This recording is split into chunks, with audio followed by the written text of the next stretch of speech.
Welcome, everyone. It's exciting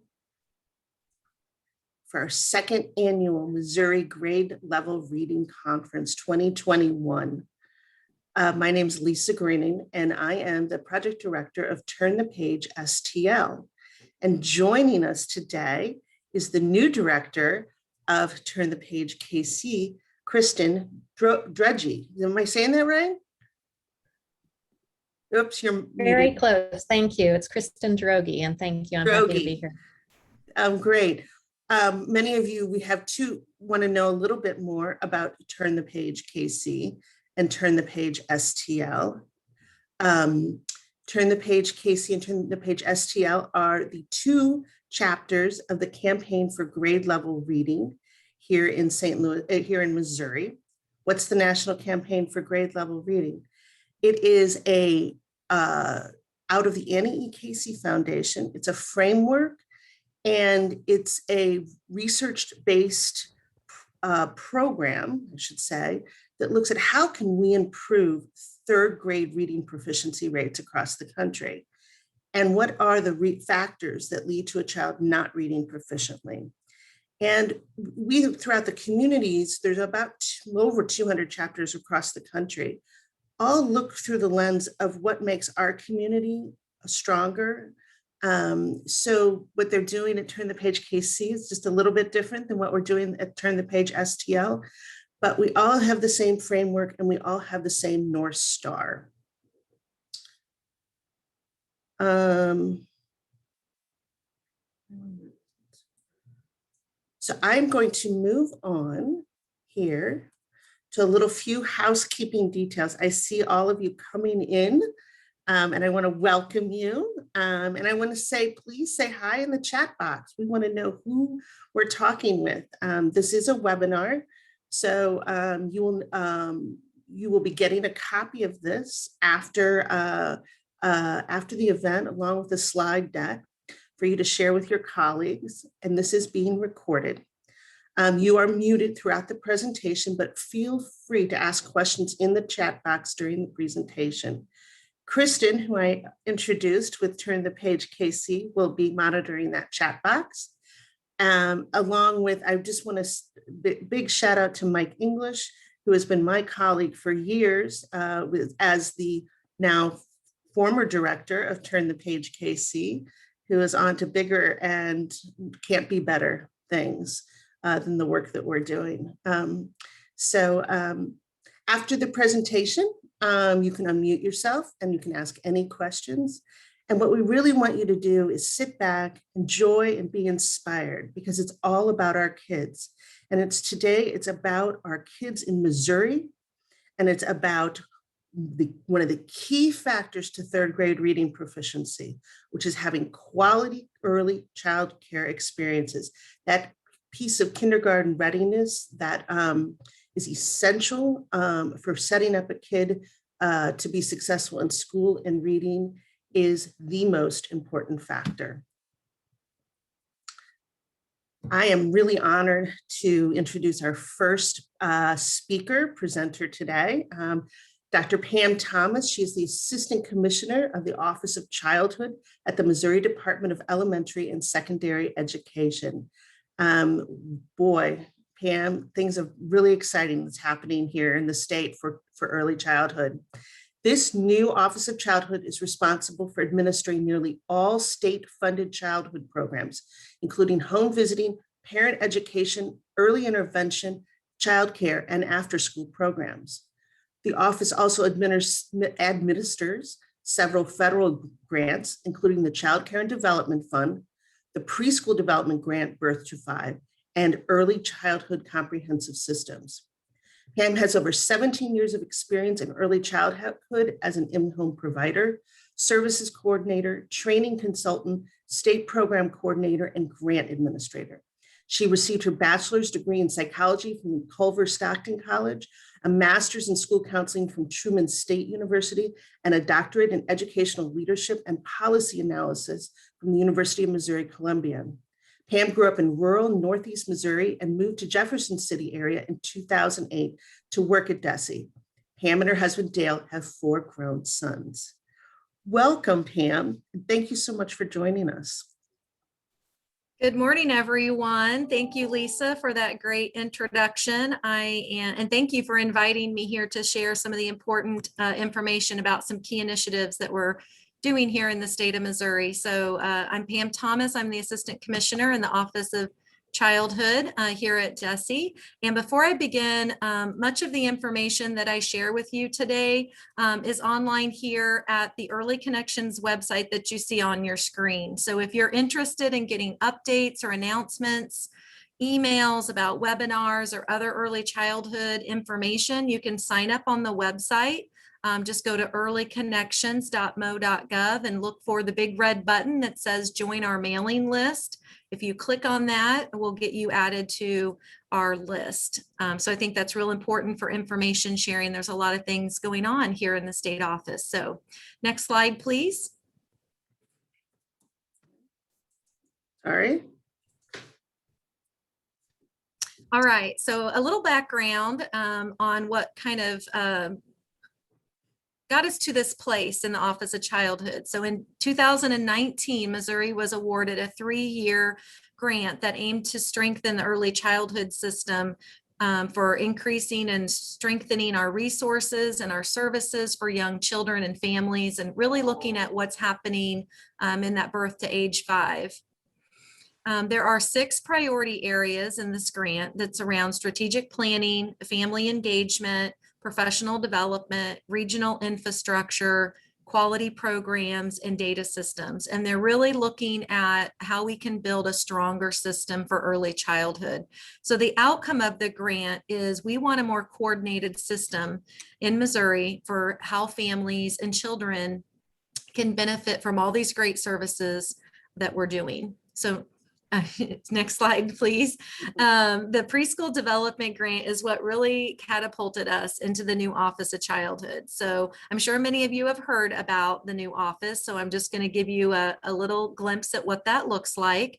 The new office consolidates nearly all of our childhood programs here at DESE, as well as those coming over from Department of Health and Senior Services and Department of Social Services. And they are all coming into one office that'll be housed here at DESE. So some of the programs involved in that reorganization are currently found in all 3 agencies. So you can see on your slide here, if you could go back one slide. Whoops. That slide. Yes, please. Thank you. So you can see on your slide here, we have home visiting and we have professional development and some type of childcare early learning programs in each of the different agencies. And while we each have a focus on safety, health, and education, together in this new office, team members are going to continue to provide these services, but we want that to happen in a more effective way. So we want to still be able to serve children and families, but we want to be able to do that in a way that we can increase the number of families and children who get services, because we know there's a lot of families and children that need help and we want to be able to serve them. Next slide, please. Okay.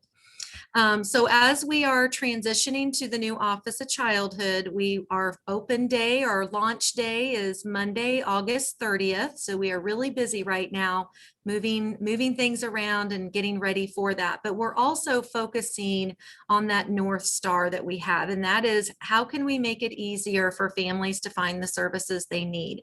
And how can we make it easier for providers to find the training and support that they need? So throughout our transition to the Office of Childhood and beyond, we're focusing on these 3 priority areas.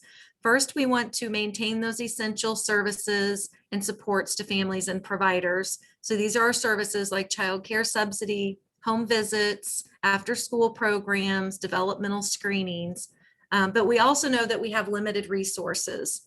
We have limited FTE here in our state office. We have limited funding. So we need to be as effective as we can and streamline our work. And then second, we really need to strengthen the partnerships between our public schools and public programs, as well as our community programs. So we know that neither the schools and neither the community programs, whether they are private programs or nonprofit programs, will be able to have the capacity to serve all the children and families that need us. And so the truth is we need both of those structures in our local, regional, and state level work. We need schools and community programs that are working together to help us serve all of the families who need us. And we need to find ways to better encourage and strengthen those partnerships at the local level. So we're going to talk a little bit about that through the regional hub model here today. And then third, we want to have that focus on all three of those perspectives I mentioned. So the whole child and the whole family, looking at safe environments and healthy development. We know that children need to feel safe and be safe, and they need to be healthy in order for them to learn and grow. So rather than having the siloed programs and services that only look at safety or only maybe look at education, we want a more holistic approach so that we know that that's what children need in order to be successful in school. Okay, next slide, please. So I'm just going to touch very briefly on the regional hub model.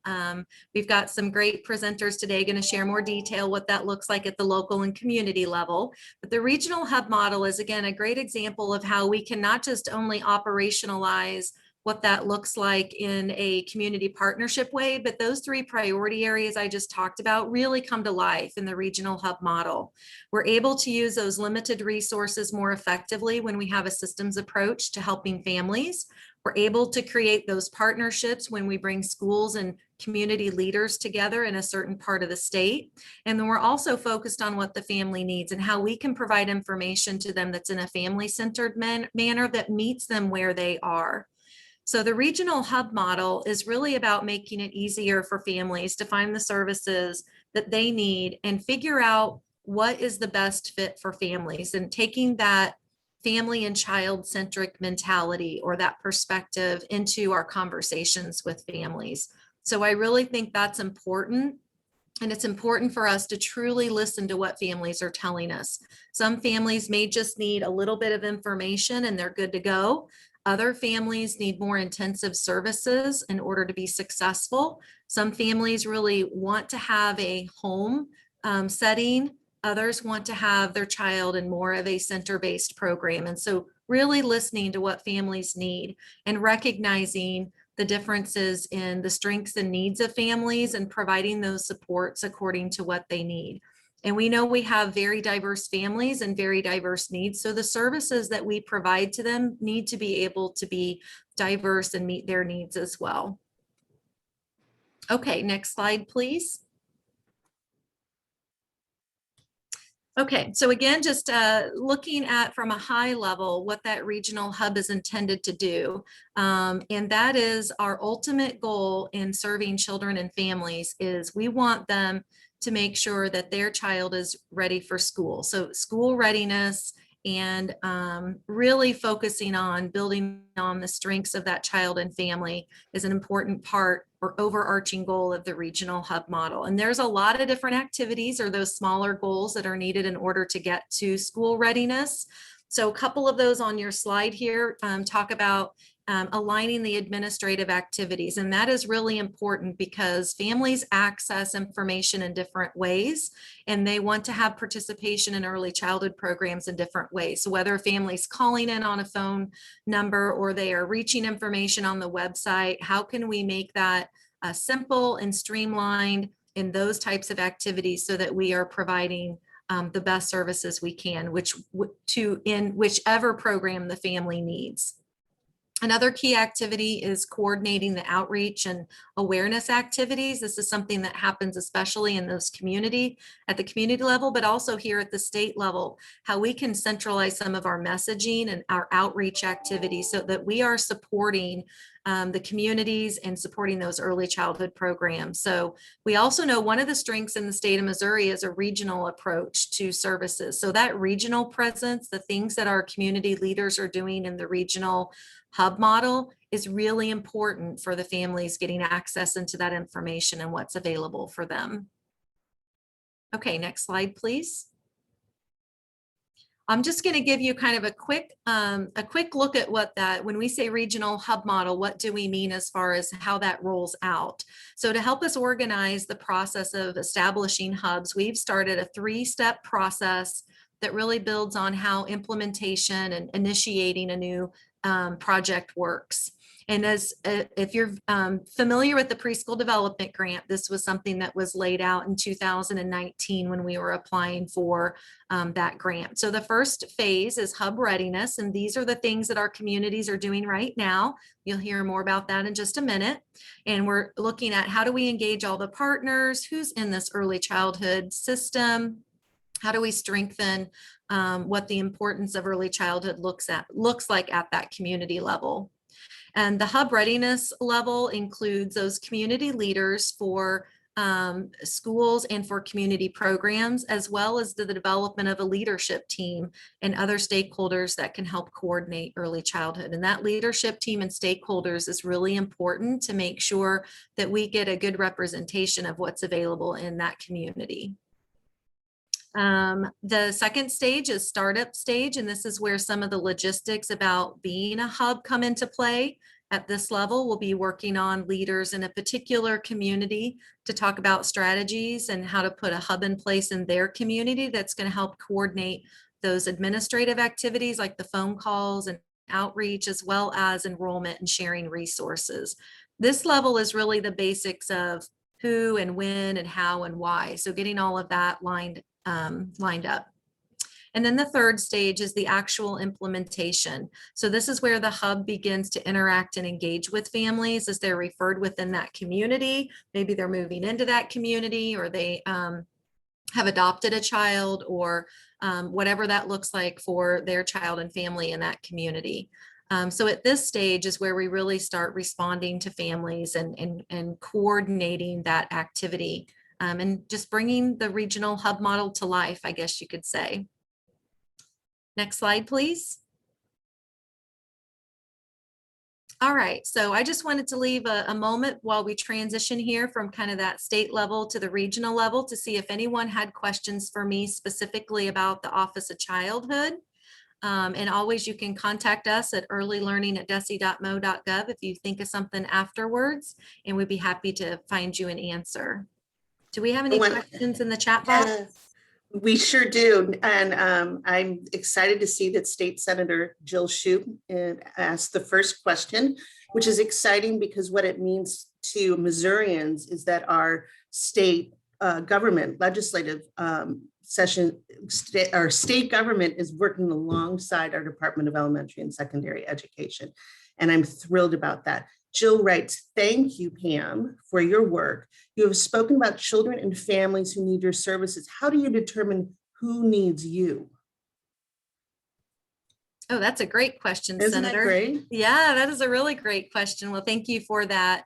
And I think that gets to some of the outreach and awareness that I mentioned, but also I think is going to also be part of Jovanna and Deanna's presentation as well, because even though we know there's families that do need the services right now, especially in response to COVID and what we've been through over the last year, we know there's more children and families out there that need our services and supports. And I think that's exactly what we're trying to do in centralizing our efforts. If you've got 5 or 6 different programs that in silos are reaching out and trying to find families in the community and connect with them, that collective impact of bringing all of them together and really targeting those activities and being strategic about where we're reaching out and who we think might need those services, that's really important because we don't know what we don't know, and both at the state level, the regional level, and at the family level. And so it's messaging and outreach and trying to be very clear in the kinds of services that are available. And I'll just mention, one of the goals that we have through this new office is we really want every child to receive a developmental screening from someone once a year. And that's the connection that really starts looking at safety, health, and development. So if we can get a comprehensive developmental screening and connect those families to the things that they need based off that assessment, I think that's a really good starting point to get them connected into those resources at a young age. Fantastic, Pam. So really one step back, I have a question, and maybe does DESE have an idea of how many people are using a childhood programs? And Yeah, what kind of childhood programs they're using, and how many aren't able to access it? yeah.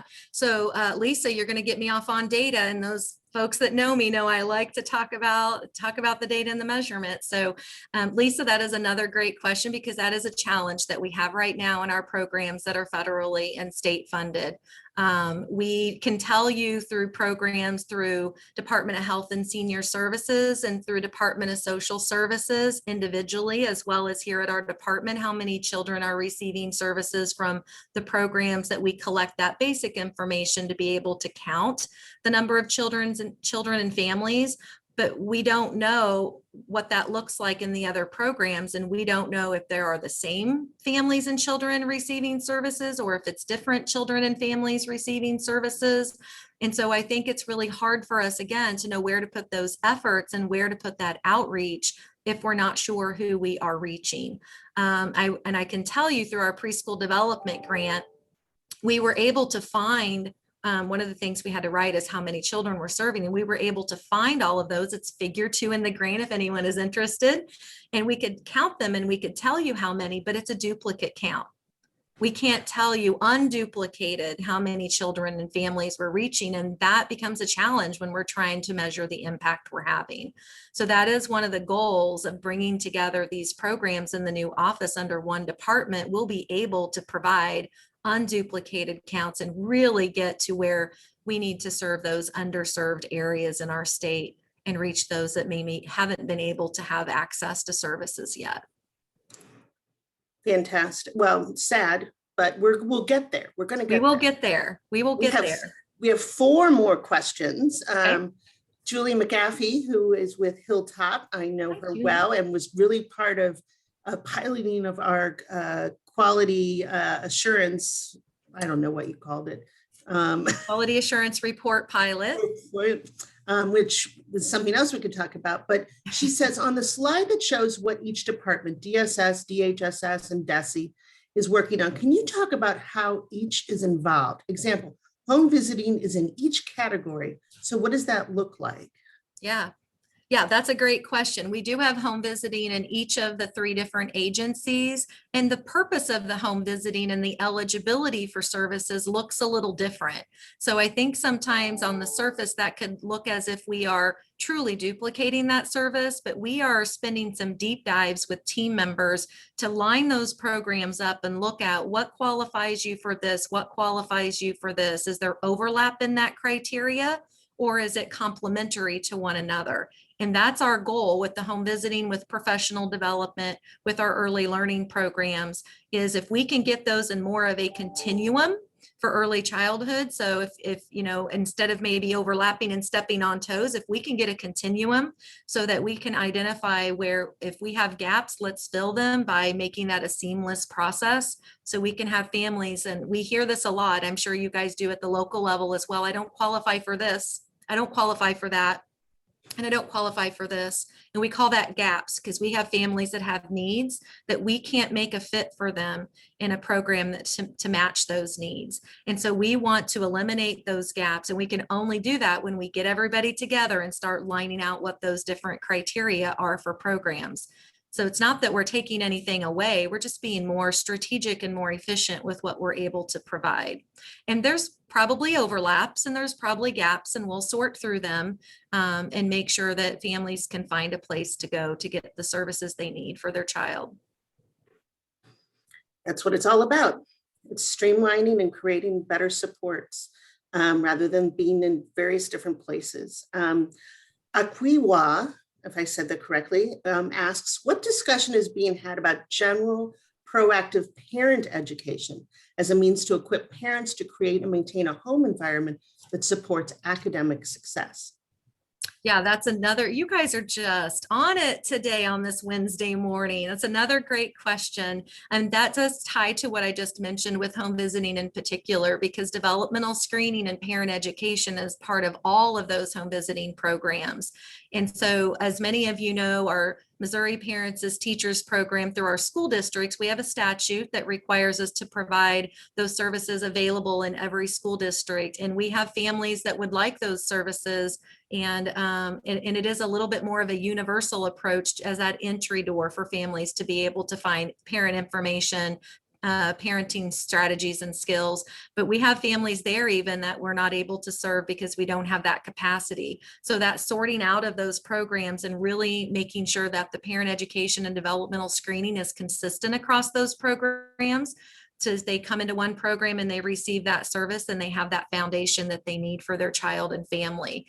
And so that becomes part of that mapping process. So we have no wrong door. If they come in this program and they come in this program, they're going to get this foundation, and then we can help refer them to more specialized services and kind of walk through that path of the services that they need. And some of them might stay in that universal approach if they don't have other needs or other concerns about their child's development.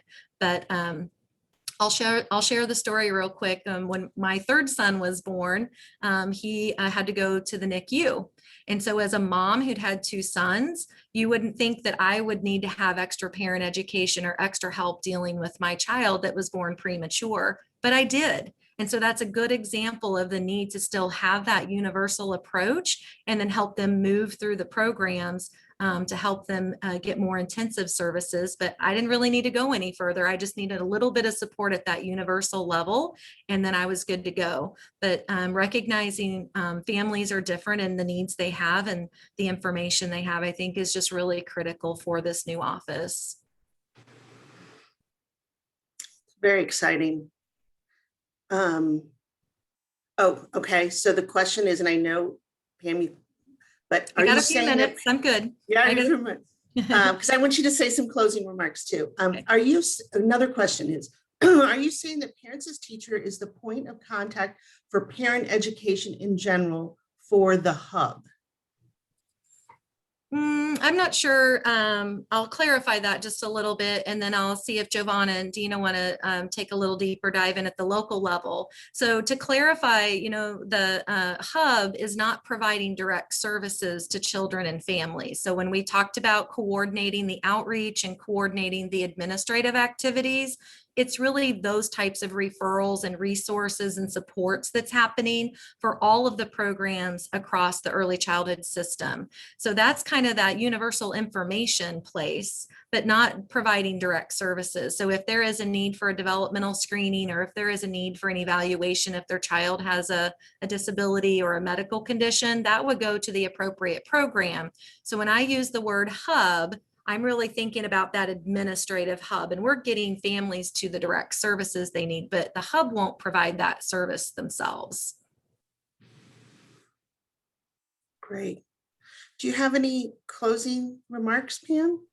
I will just end by saying, I know we've got about 40 folks on the call here, and I'm just always so grateful for the interest and the excitement around early childhood right now. I've had so many people tell me in the last few months that this is something in their lifetime they didn't think would happen.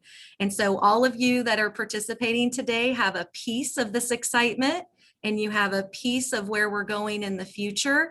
And I'm just grateful to be part of that, grateful for your participation. And one day we'll be able to look back and say, we had a front row seat to the development of what early childhood looks like now in our state, and gives me goosebumps. So I get real excited about where we're going to be in a couple of years. So thank you in advance for your patience and for what I call grace space, as this is taking us a little while and will take us a little while to untangle all these different pieces and do that streamlining activity. But we've got 151 team members in our office, and they are very excited about it, and they're working really hard. So we appreciate you coming along with us. Thank you, Lisa, for the opportunity to be here.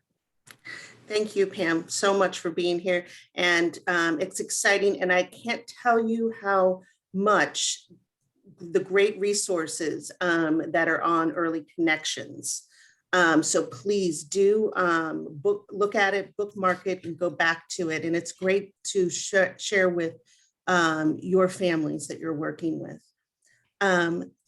So now we looked at it. Pam talked to us at the state of Missouri level about this new Office of Childhood. And one of the big initiatives, not only is it to bring together all the different departments under one department and streamline services, but it's to create this regional hub model that Pam touched on. Am I getting a hand raised? Oh, I cannot access the website. We'll put in the chat the website again. Maybe Kristen can check on that about the Early Connections website and make sure all of you guys can get into it before we move on. Important. So we have two phenomenal leaders here in the state of Missouri with us next. Deanna Finch, who will be leading the regional hub model here in St. Louis City and County, and Jovanna Rohs, who will be leading the regional hub model with Mark in Kansas City. Deanna Finch is the executive director at United for Children. Dee has led United for Children through transitioning their strategic plan and business model to a collaborative, equitable, and community-centric approach, building stronger relationships with the community of stakeholders, especially those United for Children serves. Dee is on a self-proclaimed anti-racist journey and is seeking to bring other leaders in our community along with her. By promoting equity training and education, she improves the organization's culture and program systems for better child outcomes, which fuels her fearless drive. Her favorite quote to summarize the importance of early childhood educators to our communities and the responsibility they hold in building a strong foundation for their children to thrive is, quote, "When our children are well, we are all well." Love it. And joining her, Jovanna Rohs, Director of Early Learning for the Mid-America Regional Council, Mark in Kansas City. Over the past 20 years, Dr. Jovanna Rohs has served in a variety of roles within the field of early childhood education. She's been a classroom teacher, early interventionist, home visitor, teacher educator, researcher, and advocate. In her current role as the Director of Early Learning for the Mid-America Regional Council, Dr. Rohs works with her team to provide leadership and coordination to build a robust early learning system with strong families, skilled teachers, quality programs, supportive communities, sustained and self-sufficient, and multi-sector collaboration. She has served on the local and state level governing and coordinating boards and currently holds an appointment on the first ever Jackson County Community Children's Service Fund Board of Directors and was recently elected to the Oak Grove School District Board of Education. She received her PhD in Education and Urban Leadership and Policy Studies from the University of Missouri, Kansas City. Her MA is in Curriculum and Instruction from UMKC, and her BSE in Elementary and Early Childhood Special Education from the University of Central Missouri. She has a 10 and a 13-year-old who remind her every day that the experiences they had in their early years laid the foundation for their current development. Now, these were two long bios because these are two phenomenal women. And I'm going to let Dee begin. I want everyone to realize that, and maybe Dee, you can start with, how many hubs will Missouri have? And the representation that you and Jovanna have with us today. Well, thank you, Lisa, for that wonderful introduction. And again, thank you everyone for being here. You know, one of the questions that we get so often is, you're the hub leader, right? You're going to do the hub. We're still in that readiness stage, right? We're still in the readiness of determining, asking, being creative, and dreaming what the hub is in our region. St. Louis is number, I don't know, of how many, 18? I'm sorry, it's not in front of me, so I can't tell you how many. Do you have that map? Yeah, there's going to be 30 total. 30, okay, thank you. Not all of them are being piloted at this moment, but eventually there will be 30. Correct, yes. And so the interesting thing is that when this came out, what was it, 3 years ago, and this idea was presented to many of us at Jeff City, they were planning only on popping up 4 or 5 in rural Missouri, central rural Missouri. And we were preparing for maybe a 5-year trajectory before they were expanded out to more urban areas. And I'm just very happy that that has expedited a little bit faster, because every child who does not have access to supportive, nurturing relationships in their lives, whether that is because they're not in a high quality early childhood setting, being ready for kindergarten, or for any other reason, we need to be able to be connecting them faster to those relationships. I would like to focus on why this is so important. We're talking very administratively and how we're getting services to, but some of the questions were, how do we know who to serve? I want to point out the fact that the multi-generational impact that this will have to our regions points back to the Perry Project that was done in Michigan in the 1960s. And now the research is showing that those children who had the access to high quality early childhood services, including home visiting and other things, not just the education in preschool, they had better life outcomes, but their children now are seeing better life outcomes. So I would like to recenter us on the why we're doing this in our region. Some children have great access to wonderful services and relationships, others don't, and that's who we need to be focusing on.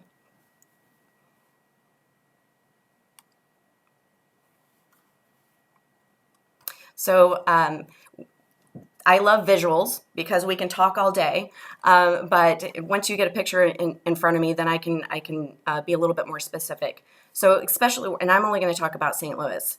There are a lot of initiatives and community building in St. Louis, and realization and awareness of the problems in early learning, kindergarten readiness, child outcomes. And I would like to say that the reason for that is because of the fracturing of all the services. Again, some communities may have a lot of services or support, and others may not.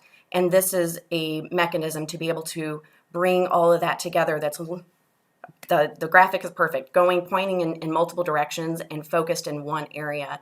I would like to use an example through COVID of just with childcare providers trying to receive information, but this is an everyday occurrence with them.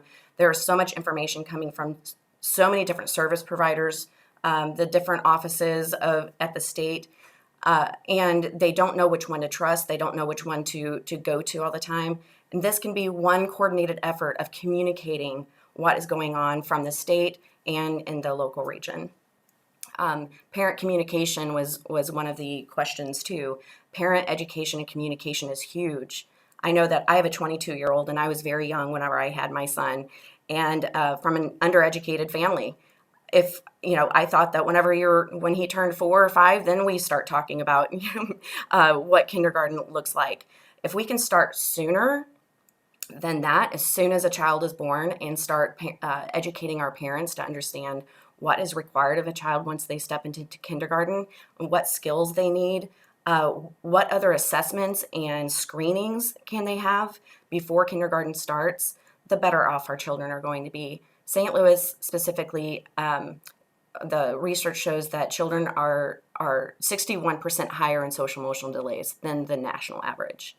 We have to do better for our kids to be able to build trust within our communities, not just bring services and say, here you go, take advantage of it, but build relationships, build trust, have better coordination and communication so that every parent understands what is available for their child to succeed and thrive.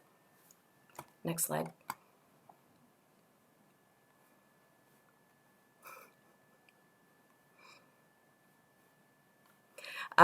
People ask quite a bit, what does the hub look like?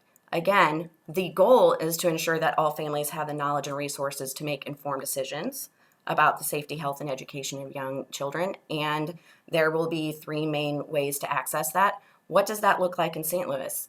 Could it be a physical place? Sure. Could it be multiple physical places? Sure. Could it be just one virtual space?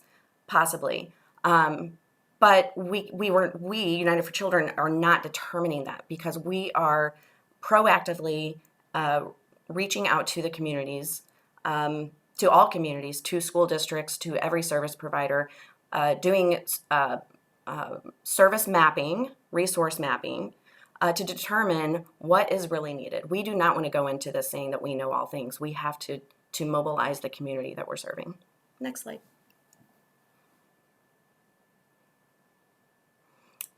I think I just talked more about this, or already talked a little bit about this, but aligning and coordinating activities is so important.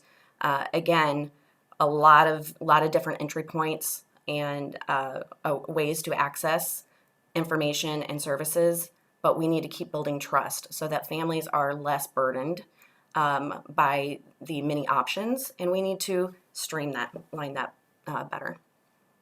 Expand community partnerships is a huge collaboration. There are many organizations like United for Children and other services and organizations that we work with to connect services to families. But this is going to be a much more formal way so that can be done better. Next slide. Hey, there's that map.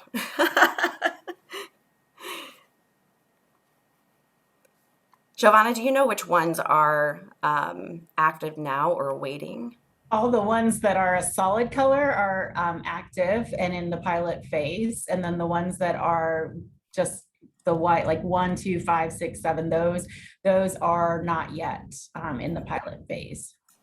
That makes sense. I'll take a deep breath and see if there are any questions so far. Any? And while we're on, Hold on. While we're on this map, I might just point out that the Kansas City region, Mark and our partners, Park Hill School District, are working on Hub 8, which you see on the very west side of the state in yellow with Platte, Clay, Ray, and Lafayette counties. And then our partners with the Independent School District in Kansas City Public Schools are Hub 9, which is Jackson County specifically. That's where our focus is during this readiness phase for us. Awesome. Yeah, and so of course the St. Louis City and St. Louis County areas over there in that green one. And to clarify some of the questions about the leadership of the regional hubs, St. Louis or Rockwood School District and Parents as Teachers and United for Children are working directly with DESE to do those readiness activities, engage the community, engage everyone that needs to be engaged, and communicate. And we all serve a very large area, so lots of work to do. So Dee, Leah Moser with Generate Health has a question. How would community members and families who would utilize the hub be engaged to support the design of the hub? Ooh, excellent question. What are their preferences on the best way for their families to access resources? That question could go to both of you. Yeah, that's a fantastic idea. I'll start with ours, and Jovanna, if you want to answer. So through our readiness activities, we don't have them listed in front of us, but that exactly is what the readiness activities are. It was starting out with who wants to be involved with this first, and then casting a wider net from there. Who else is not here that should be? Casting a wider net from there. We know that we need to engage our families, and who has access to those families, who has relationships with them. In our case, United for Children, childcare providers have wonderful relationships with families. So we're going to leverage those relationships to ask them to be involved. But we're not the only organization involved. First Steps, Ready Readers, Delta Gamma, any other entity that has relationships with families, we would want to leverage those relationships to invite families to support the idea and the design of the hub. Yes, and I'll just sort of continue on with that piece. I think one of the important pieces we have to keep front and center is that our readiness phase is really looking at what do families need. And so that really is going to be that heart, particularly around access. Because if you look out on this map at just Jackson County, for example, having one like physical place in Jackson County, which is pretty widespread. And so I live on the very eastern part of Jackson County. To think that families from my area would come into Kansas City proper for supports I'm not sure is realistic, but I may be wrong. So part of it is that question. And so starting with groups, we're fortunate that at Mark, we work and interface with a variety of providers, both through our Head Start grant that we have in 3 of the counties that we're working in, but also with the EduCare program that we're working with smaller providers to gain access to families that are looking for different types of care.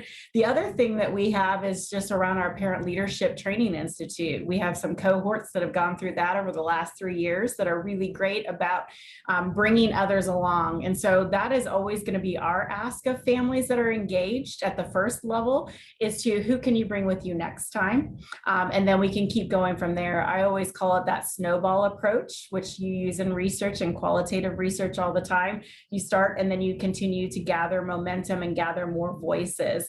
I think the important part of the work where we are now is capturing the voices that we need. And so while we're asking who's missing, the other 2 questions we have to ask as we're designing a recommendation for the hub is who's benefiting from this and who's burdened.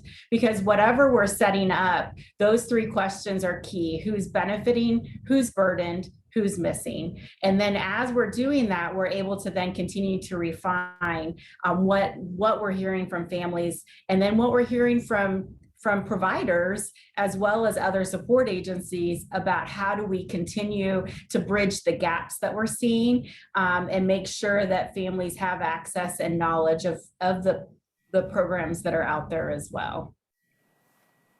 Regarding providers, do you see the regional hubs as a place where providers can also receive professional development and resources? So again, they're not direct services coming out of the hub, right? They are referring. The idea is that it'll be a referral of services. So, and there's also connections of families needing childcare. So yes, I see it as that one-stop shop for everything that needs to touch a child's life can be accessed there and understood there. Fantastic. Any other questions? We'll move on. Hi. Yeah, we just spoke about this in our readiness about building community support and strengthening partnerships. We've been doing that for 6 months now at United for Children. We kind of took a faster approach because there were so many people coming to us asking questions about the hub. So we just started pulling together everyone and doing what we could to answer of what we understood. And that was before we were chosen as the St. Louis Regional Hub leaders. But so that's what we've been doing from the beginning. Where are you at, Jovanna? Sure. So we're a little bit newer in the process, but yet feeling as though we've been doing this work for a while. So I just want to highlight a group that we have at the Mid-America Regional Council. And it's just, I might just say briefly that Mid-America Regional Council is really a unique agency in that if it has anything to do with quality of life within our communities, Mark is usually there. So air quality, water quality, Homeland Security, transportation, 911, aging and adult services, and then early learning is an important piece. And because of that component of early learning seen as an important part of quality of life, we have a group that we bring together called Partners in Quality.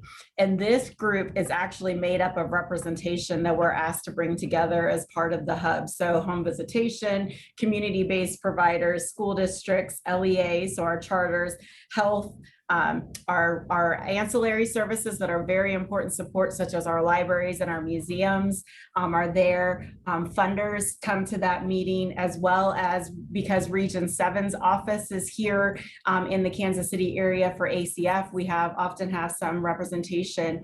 And it's really a place where not only are we able to network together about what's going on, but also to try to bring together the various initiatives that are taking place and keep our partners up up to date.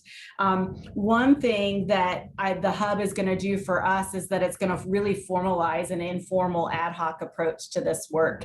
It's going to create this mechanism where we're not just looking at sharing information across programs, but then extending that to families. And so I think we have the community support piece. What we are doing is really taking what we have in place and thinking about our families and how do we do our work in such a way that it is the most beneficial. And so in tandem, working together with all the agencies that have been a part of Partners in Quality, but also the ones that maybe are not, moving outside of our 8:30 to 10 meeting time so that we can get the voices of our community-based providers, our family child care providers, our support services as well. And so it's really an opportunity for us to align more formally what we're doing, but also to expand. I think those are those key pieces. And really building on the strength of the network that's there. I always say our work as a department is to be ready for the opportunity. And fortunately within this, our group is ready for this opportunity to really bring together the voices more formally. And so one thing we have to remember, and this is what I always say, so if you're in an area where hubs are in this readiness stage, we are not implementing a hub, we are designing the hub. So this is the best place to be for input. So, getting engaged, reaching out, figuring out who the community leads are. There's going to be a district and a community agency within that. Now is the time to get engaged because it's really where we'll be making our recommendations as to what the hubs will look like. Next slide. Excellent. So, obviously this is private and public resources, starting with our state services, any home visiting, mental health services, Head Start and early Head Start, First Steps, and parents as teachers, childcare licensing. It's all bringing those partnerships, those understanding of the entire system, right? This is the entire state system of child support. And it's bridging that along with our local support, our philanthropic support, and braiding them together. And I think that's exciting as well. What we keep saying in St. Louis is that this is not just about ensuring state services are being efficient and getting out to all, but it's also what does our community really need and how can we dream about partnering with the state services. That's going to need philanthropic dollars, right? This is not just, none of us are going to get rich from this this model. Let's talk about that. This is taking what's being done already and expanding it, making sure that everyone has access to it so that it is being used to its fullest potential, and then also braiding those with other services in our region that has trusted partnerships and relationships with our families and caregivers.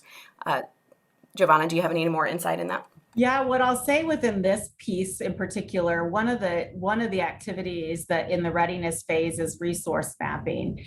And if you've ever engaged in resource mapping, it is crazy messy. And Mike English is on this. You can see his camera. I think when he first got started in the space of turn the page, Casey, he started out doing some resource mapping and trying to figure out all the players, and it just gets messy quick.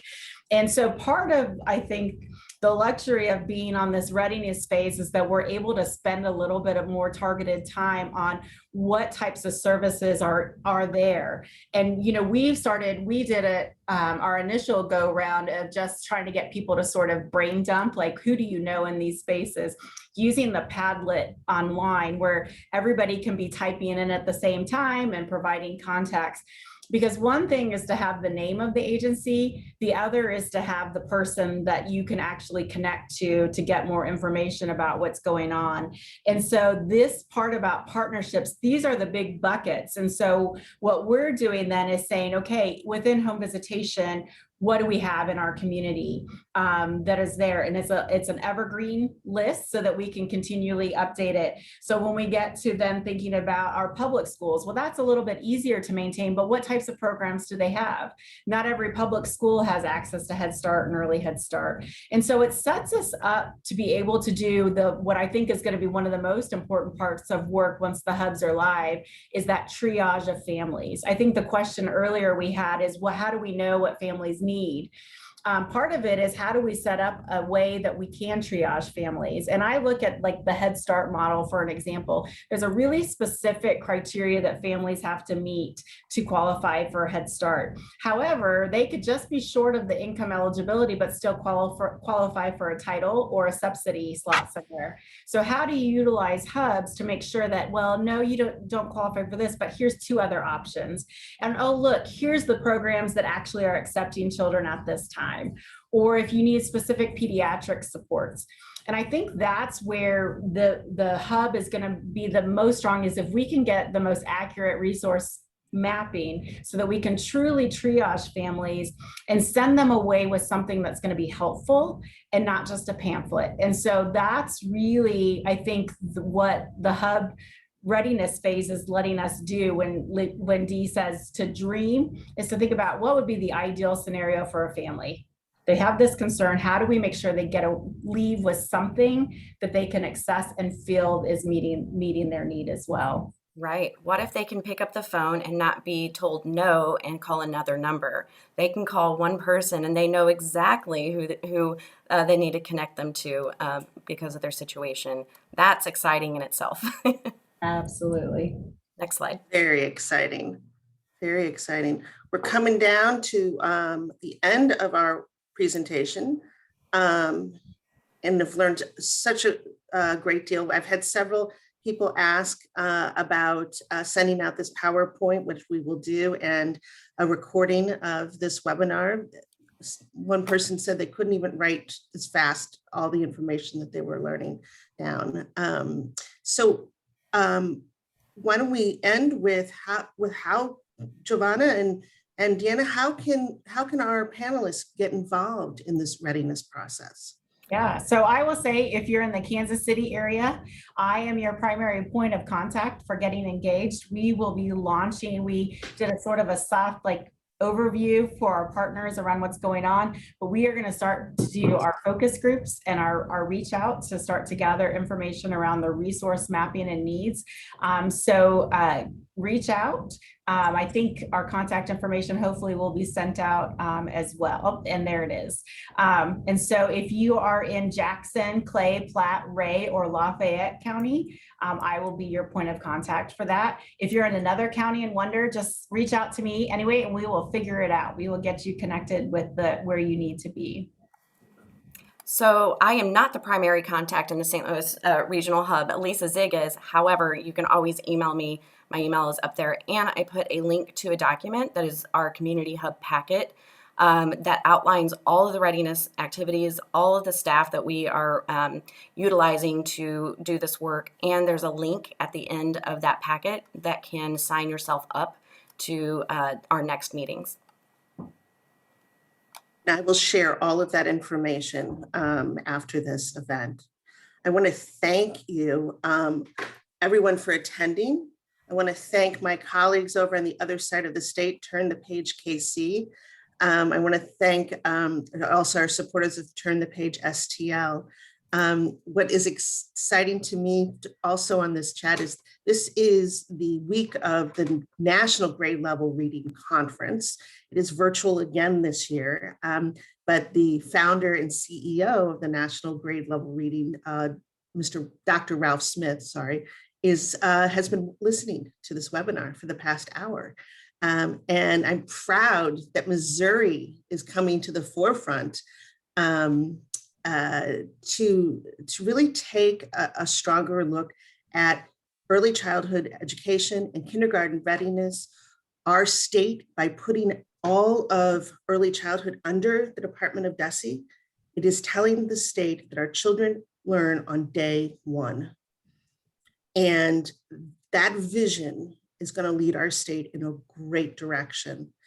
Because ultimately, if you are concerned about literacy, social, emotional, numeracy, it starts before kindergarten. And so exciting updates. Any last questions or comments? I will just say that I encourage everyone to remember the power of the network. There's enough room at the table for everyone. Each individual agency cannot support all the children and families that are there. But if we come together as a strong network, we will make a lot of strides in making sure children are entering kindergarten ready to succeed and healthy. I couldn't say that any better. So thank you. And just thank you for having us. This was wonderful. A lot of great information. And Mike, you want to say some parting words? No, I think just thank you, Lisa, for taking the lead on all of this work in Missouri. And want to let people know there will be another webinar this afternoon. If you're interested in school attendance, Hetty Chang from Attendance Works will join us to provide some overview of resources folks can use for promoting and creating awareness for the importance of school attendance. So that's this afternoon. Thank you, Mike. Perfect. Perfect. Well, I thank you all for attending, and I look forward to continuing the conversation.